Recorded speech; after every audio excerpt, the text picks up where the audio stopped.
Otieno makawuono wan kaka TV mar Ramogi wantiere kod moro kod ilo kaluwore ni achiel kuomwa okelonwa mecha mano mecha mar Ajea mane oyudo midhiambo manyoro mano ripota marwa ma kaunti ma Kisumu Millicent Adhiambo abedo jahawi abedo kode achiel kachiel e studio marwa Otieno makawuono imore Millicent poch kachiel kod pak ne mich mabendi kelonwa wan kaka TV mar Ramogi nyasi no bedo nado Otieno manyoro Millicent. Erokamano ahinya Joyce, oimore ahinya. Ago erokamano bedo kodi achiel kachiel odhiambo makawuono mar go mbaka ewi kaka nyasi mar chiwo mich ne jofwambo mabende osetimo sigana mopogore opogore maber nodhi. Kang'iyo nyasi manyoro nodhi maber kendo jotelo mane ogwel ne opuoyo ahinya ni nyasi no ne en achiel mane neno maber kaluwore kod kata thor kaka ne ochan chenro ni ji orwak lewni mag nyachon iluongo ni ankara mag kitenge. Koro ne giwacho ni nyasi no mangima jofwambo ne neno maber. To mokwongo kaka achiel kuom jalno mane oloyo mich mag Ajea e kidieny mar weche mag alwora kaachiel kod lokruok e futo mar chal mar kor lwasi. Amor ahinya te agone Nyasaye erokamano nikech mae mane atemo mokwongo kane oket link kata mbui ni wanyal keto sigana mopogore opogore to naketo ga sigana 4.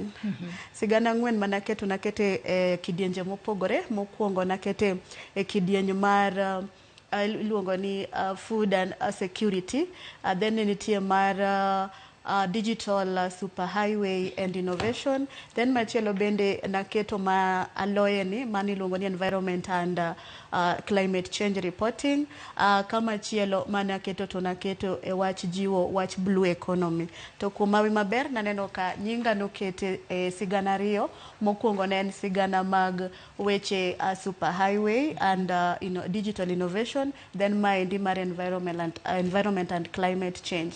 Aneno ka e Ramogi kaendi okan kenda mane angeni intiere kod jago picha bende ne wantiere kod jago picha ene mane oyange kaka jago picha mane oting'o ndai mano ekin jogo picha duto wanyalo wacho ni e pacho kae kalo ni ene mano kao simbo makamano. Ne wan gi Jeffrey Obonyo mabende kopogore kod loyo mich kaka jalno ma en jago picha maduong' e Kenya mzima.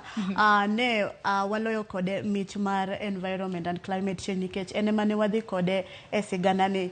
Kanyalo wuoyo kuom sigana ni ne en sigana mar kaka wanyalo puonjo nyithindo matindo mondo mi gibed achiel kuom jogo manyalo timo gik moko manyalo konyo rito alwora. Ne wan gi nyathi moro manyak mabende anyalo miye puoch gi pak ma en bende kuom tije mosetimo nikech timo sigana ne kendo nyiso piny gimotimo ma nyithindo mamoko nyalo luwo emomiyo achopo ka kendo na win. Ng'ato nyalo bedo nopenjore ni nyathi makamano timo ang'o mar rito alwora momiyo Millicent nochopo kacha otimo ne sigana kendo mi yudo mich makoro omiyo koro rienya e kin jofwambo moko.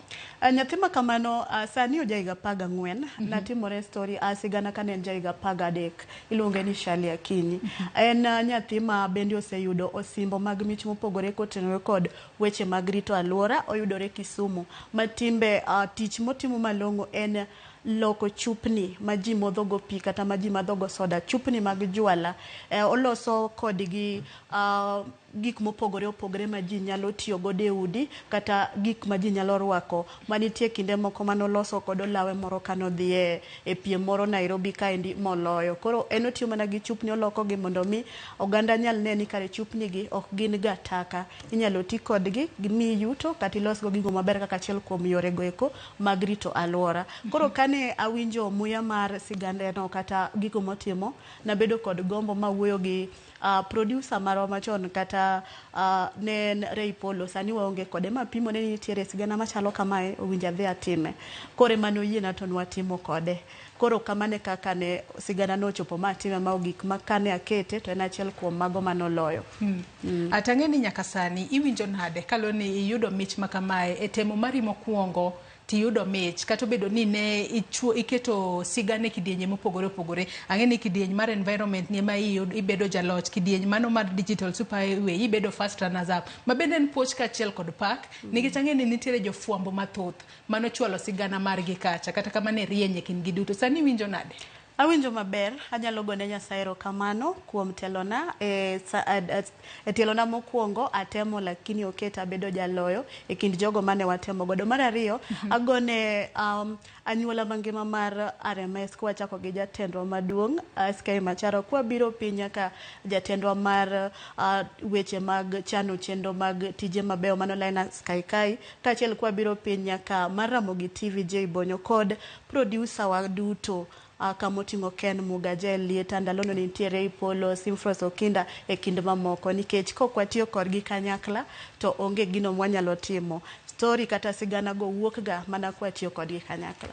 Iwacho kanyo makare ahinya kendo aneno ka thuolo mar oserumo puoch kachiel kod paka ne ina kachiel kod Jeffrey Obonyo kata bedo ni okobedo kodwa otieno makawuono mar mondo mi embe ndo nyiswa ni en kaka jago mane ogoyo picha e sigana makamae makoro omiyo wan kaka TV mar Ramogi warieny, wan kaka od fwambo mar Royal Media Services bende warieny. Tang'e ni otieno makawuono Millicent wa mi thuolo makende mar mondo mi iteru e yuo mondo akaw gi sani kapok waduoge weche manyien. Erokamano ahinya Joyce. Nyakaramogi gi thuolo ni endi wadhi e yueyo matin ka bende kwaya kanyo to waduogo wadhi e sigana manyien ma bende Joyce Oduor dhi kelo to kata kamano medo mana pare ni medikete mane wang' jowi mar Ramogi nikech kae odi kata odu mwanyalo winje weche duto gi dhowa mar dholuo. Ka kamano to warom kudo bang' yueyo.